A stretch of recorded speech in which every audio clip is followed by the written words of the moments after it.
What's good with YouTube? Y'all already know Big Flocka with a convict's perspective, and I'm going to smash, dash, slide on through that little bit of energy. Please hit the like, subscribe, comment, do all those things to help support this channel, and hit that bell notification for future fire content. Man, New Year's didn't take long. On Sunday, you had an individual who was killed. Enrique Saucedo was killed in the recreational yard in Centinella State Prison, according to a statement from the California Department of Corrections. The 29-year-old victim was taken to ambulance to a medical center where he died in the emergency room. Now, the alleged attackers are David Veloz and Rigoberto Estrada. They are each serving sentences for murder and were placed in restricted housing. The death is being investigated by prison officials in the county district attorney's office. Apparently, Saucedo, who has been sentenced in 2018 to 14 years for distributing assault weapons and controlled substances. Now, in the thumbnail, I'm going to put Saucedo to the left, right? That's the victim, okay? I'm going to put Veloz in the middle, right? And then I'm going to put Estrada, the third, the last one to the right. Estrada was out of Riverside County. Veloz was out of LA County. And Saucedo was out of LA County. This is where they caught their controlling cases. Both Veloz and Estrada were both serving life sentences. Okay, Estrada was in there, like I said, for basically distributing weapons and drugs. 14 years, man. He still had a date. It is still unknown for the reasons why Saucedo was targeted.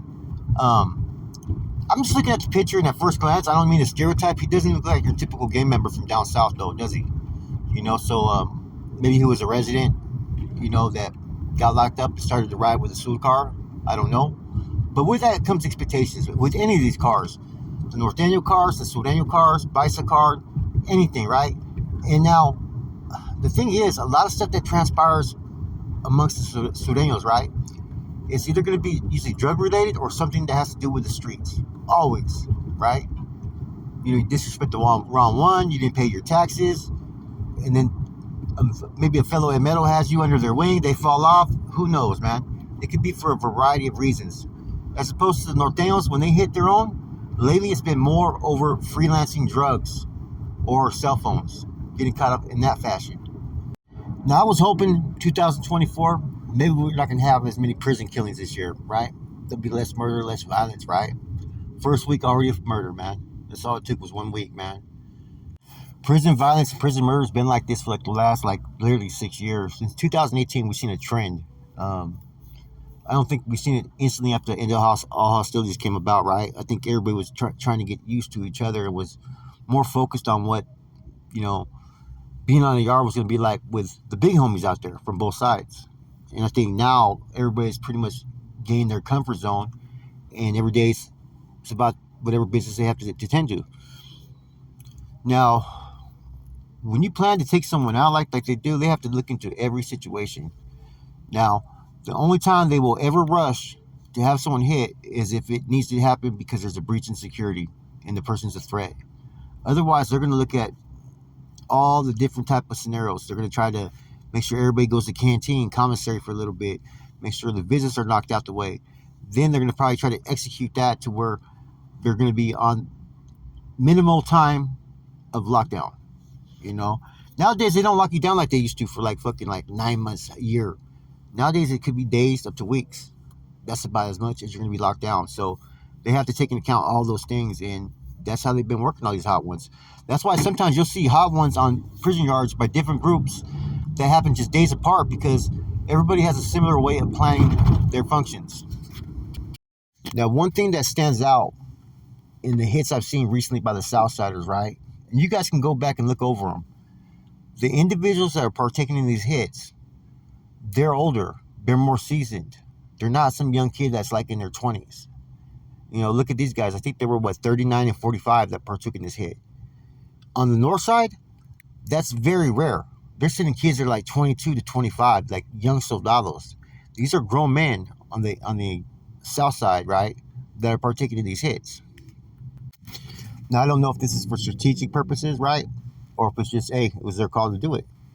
Because what I'm thinking, right, is that why sacrifice, one of the young torpedo soldados on one of their own if someone else that's older can get it done? Because if there's going to be a war, if there's going to be guerra, you want your best, more young torpedoes ready to go. Now, I could be wrong, but I mean, I'm trying to make sense of it. Why would you send someone that old when you have a bunch of youngsters on the yard that are probably willing to do it? I think it is to maintain them young torpedoes on that yard for if there's war with another group segment, they're ready to go. You know? Now, in regards to this incident, man, they said they used a whole bunch of pepper spray, man, so the guards were on it, right? But see, that's the thing nowadays is, especially with the 2 killings that you had in High Desert in November of last year, right? Or 2022, excuse me. Based upon that right there, the guards are less inclined to shoot. You know, they feel an obligation and responsibility to, not have to use excessive deadly force if they don't have to. And so that's been an issue too that's going on in the system is guards are reluctant at times to take the necessary precautions to save an inmate. They're not saving inmates because it's kind of difficult to do it. You got to pick and choose who's going to survive, who's not, And the whole purpose for them to try to shoot an inmate is to disarm them. It's not to kill them.